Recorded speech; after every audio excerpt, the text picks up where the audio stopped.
Lumut tak kera. Kalau kita jalan di waktu malam, terutama di hutan padat dekat dengan air terjun atau sungai. Bila kita jalan dalam gelap, kita akan nampak ada benda-benda bercahaya berwarna hijau.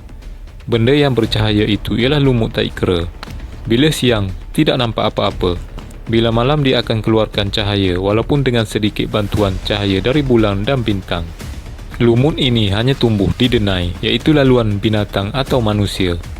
Jadi kalau tersesat, bolehlah ikut laluan ini di waktu malam. Insya Allah tidak akan langgar pokok. Awas jika anda terjumpa pokok yang telah dicakar di dalam hutan. Berkemungkinan ianya dicakar oleh beruang, jadi berhati-hatilah. Mungkin kawasan tersebut telah ditanda oleh beruang tersebut untuk menunjukkan kehadirannya. Apabila anda terjumpa gua-gua kecil di dalam hutan, seeloknya berhati-hati, jangan terus teruja hendak masuk ke dalam. Harimau biasanya melahirkan anaknya di dalam gua-gua kecil. Harimau akan berhijrah dari tempat asalnya apabila tiba waktu untuk melahirkan dan akan mencari tempat seperti gua-gua kecil untuk melahirkan anaknya dan akan balik ke tempat asal mereka setelah melahirkan dan anaknya sudah mampu berjalan dengan baik. Apabila anda melawat kebun durian ataupun berada di hutan yang terdapat pokok durian dan terjumpa durian yang telah dimakan dengan elok dan biji-bijinya disusun rapi, lekaslah beredar dari kawasan tersebut kerana durian tersebut berkemungkinan telah dimakan oleh pak belang ataupun harimau. Apabila anda hendak lari dari harimau, sesekali mestilah menoleh ke belakang kerana harimau akan menerkam mangsanya di leher. Ular tedung. Kalau terserempak dengan ular masa di dalam hutan, jangan buat gerakan mengejut, berhenti dan undur balik. Ular tedung tak akan mematuk bila kepala dia tengah kembang penuh. Sebaliknya akan mematuk bila kepala dia kembang separuh. Oleh itu, kita acah-acah bagi ular itu kembang penuh dengan ranting kayu dan berundur perlahan-lahan. Kera atau luntun dan spesies yang sama. Spesies kera tak akan lari bila kita libas dengan sebatang ranting kayu. Faktanya adalah dia lebih lincah dari gerakan ranting kita. Kera atau lutung dan spesies yang sama. Spesies kera tak akan lari bila kita libas dengan sebatang ranting kayu. Faktanya adalah dia lebih lincah dari gerakan ranting kita. Untuk halau kera, patahkan pokok renek dengan daun dan ranting yang mengembang. Ayunkan pada kera tersebut, mereka akan lari. Rasionalnya ranting dan daun yang kembang itu nampak lagi besar dari sebatang ranting. Kera yang mempunyai anak kecil juga lebih garang, jadi berhati-hatilah. Jikalau anda memancing di dalam hutan, sedang dalam hutan itu berbunyi penuh dengan unggah serangga. Tiba-tiba hutan itu jadi sunyi sepi. Biasanya ada haiwan yang menghendap, terutamanya harimau. Harimau akar dan beruang. Selepas hutan jadi diam, kemudian disusuli dengan bau hamis. Kemungkinan binatang tersebut berada di kawasan itu. Boleh juga sediakan mercung bola untuk menakutkan binatang tersebut. Kepala air. Jikalau anda berkemah di tepi sungai, jangan buat kemah dekat tepi air. Buat di bahagian kawasan yang pokok-pokoknya besar. Tandakan satu batu yang besar. Kalau tengah malam, batu itu hilang, maknanya air tengah naik. Tanda-tanda kepala air. Kalau hujan turun di hulu, biasanya akan ada kepala air. Air naik dari dalam perbezaan paras 5 kaki tak sampai 10 minit. Tanda-tanda lain yang kita perlu tengok ialah kehadiran buih-buih putih di tempat yang tidak berbuih. Kalau di tempat air jatuh, pastinya ada buih. Dan di tempat air mengalir biasa, biasanya tiada buih. Jikalau di kawasan tersebut tiba-tiba ada buih halus timbul, itu tandanya arus bawah lagi laju daripada arus di atas. Dan pastinya akan ada daun basah yang hanyut.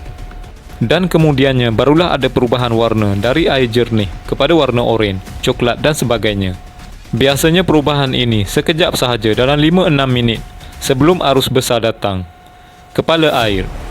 Biasanya dari jauh kita akan mendengar bunyi air yang kuat. Jikalau hendak memasak air ketika berada di hutan, jangan ambil air di tepi sungai. Ambil air di tengah sungai atau tempat yang mengalir deras. Rasionalnya tikus, rusa, kancil, babi dan lain-lain akan kencing di tepi sungai. Arus akan tolak air kencing itu ke tebing. Jadi, ambil yang di tengah-tengah. Binatang besar, kera atau monyet akan lari dan membuat bising apabila ada bahaya. Harimau, gajah, badak, seladan dan lain-lain binatang dalam kumpulan dan kawanan mereka yang sedang berjalan dan berlari. Kalau dari jauh terdengar bunyi kera dan lain-lain binatang membuat bising, tentu ada binatang besar yang tengah lalu di kawasan tersebut. Anda juga boleh meletakkan telinga di tanah untuk mendengarnya. Semasa di hutan, seeloknya mesti makan sampai habis makanan yang dimasak dan hanyutkan atau tanam lebihan makanan. Disebabkan bau makanan ini akan menarik perhatian beruang, kera, gajah untuk datang bertandang. Buat semua perkara sebelum jam 5 petang. Apabila anda di hutan, sebaiknya selesaikan semua urusan iaitu memasak, mandi, membasuh dan lain-lain sebelum jam 5 petang.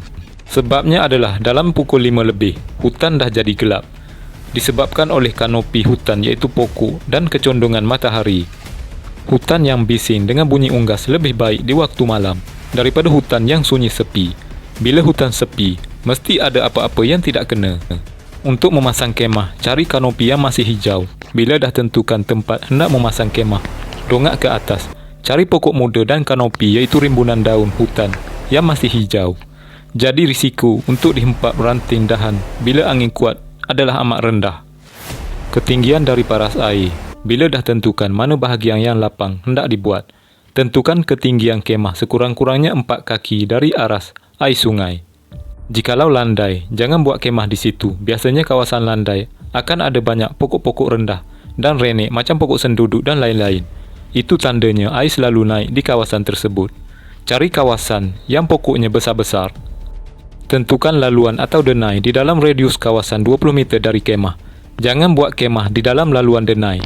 Sebab laluan denai bukan untuk manusia sahaja. Ianya adalah laluan binatang lain juga. Bersihkan lantai tapak perkemahan daripada daun dan pokok-pokok renek. Pakai ranting pokok-pokok. Sapu sampai nampak tanah dan tiada daun. Jadi risiko terkena sengat lipan, kalajengking dan lain-lain adalah kurang. Setelah bersih, boleh juga tabur kabat. Jikalau anda menggunakan kemah jenis iglu atau T-shape, pasang kemah secara menghadap, berhadapan dan unggun api di tengah-tengah.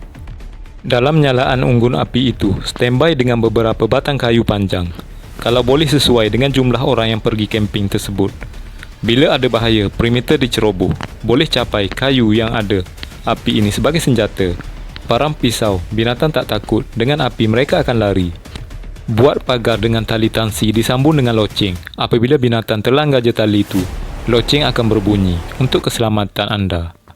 Kenali segelintir haiwan buas di dalam hutan. Harimau belang ini kebiasaannya bergerak sendirian. Harimau ini mempunyai kawasan atau wilayah-wilayah yang tersendiri. Ia ditandakan dengan air kencingnya. Kebiasaannya harimau ini akan lari sekiranya menghidu bau manusia. Harimau ini tidak agresif sekiranya tidak diganggu. Tetapi sekiranya dirasakan terancam, harimau belang boleh bertindak secara agresif. Jadi berhati-hati. Jangan sesekali buat harimau itu naik marah. Jika terjumpa tapak tapi tidak berbau hamis, anda tidak perlu risau kerana mungkin si belang sudah berada jauh dari anda. Tapi sentiasa mengambil langkah berjaga-jaga. Jika terjumpa tapak kaki tapi berbau hamis dan hancing yang sederhana, anda baru saja melalui wilayahnya, ambil langkah berhati-hati. Tetapi jangan terburu-buru. Jika terjumpa tapak kaki ataupun tidak, tetapi menghidu bau hamis yang sangat-sangat kuat, si belang mungkin berada di sekitar kawasan itu. Anda dinasihatkan berhati-hati.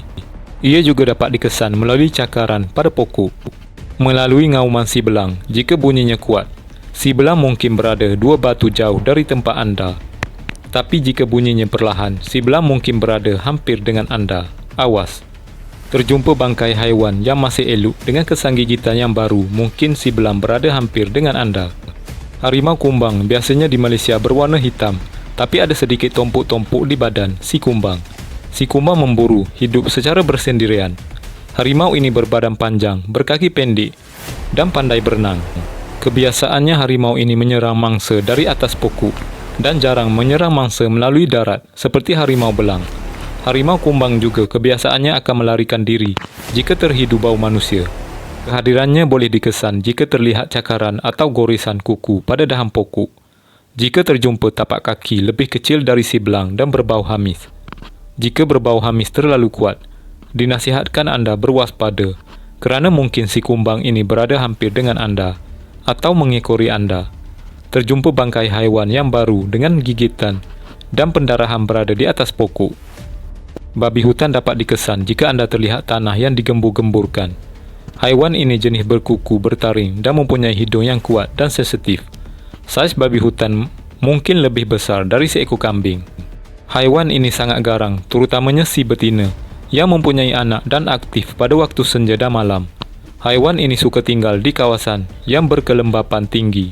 Jikalau anda dikejar babi hutan, anda hendaklah berlari secara kiri dan kanan, iaitu zigzag. Haiwan ini berlari secara lurus dan laju. Jika anda berlari secara lurus, peluang anda untuk disondol adalah sangat tinggi. Jika anda berhadapan dengan haiwan ini, jangan cemas. Berundur secara perlahan dan tunggu tindakan haiwan ini. Jangan sesekali membuatkan haiwan ini terkejut. Gajah di Malaysia adalah lebih kecil berbanding gajah dari negara Afrika. Jangka hayat untuk gajah hidup antara 60 hingga 80 tahun. Habitat gajah ini suka tinggal di hutan dara atau hutan sekunder. Haiwan ini suka berehat ketika keadaan cuaca menjadi panas, serta mempunyai daerah atau kawasan sendiri untuk mencari makanan. Gajah pandai berenang, cerdik, dan pantas berlari. Mengenali kehadirannya apabila terlihat tapak kaki atau najis yang masih baru, terlihat pokok yang tumbang. Jika anda terjumpa tahi gajah yang lama atau bulat, anda dinasihatkan berada jauh dari kawasan ini. Ini kerana kawasan tersebut adalah daerah haiwan ini. Apabila dikejar oleh haiwan ini, carilah pokok yang lebih besar untuk menyembunyikan diri anda, atau panjat pokok yang lebih tinggi dari haiwan tersebut. Jangan cemas. Tunggu dan perhatikan tindakan haiwan tersebut.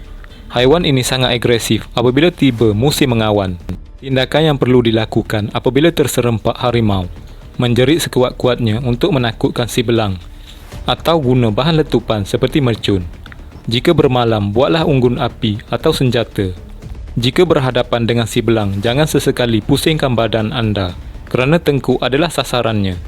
Anda dinasihatkan berundur dengan perlahan-lahan. Bertawakallah kepada Allah. Kebiasaannya manusia, bukan makanannya. Tidak kira haiwan apa yang mungkin anda terserempak, elakkan daripada mengambil sikap terburu-buru yang boleh memburukkan keadaan. Dengan mengenali tapak kaki haiwan yang anda temui di dalam hutan, anda mampu merancang dan menentukan tindakan seterusnya yang bersesuaian bagi mengelakkan perkara yang tidak diingini dari berlaku. Pastikan anda melengkapkan diri dengan kemahiran asas di dalam hutan serta mempunyai kelengkapan yang mencukupi untuk trip anda.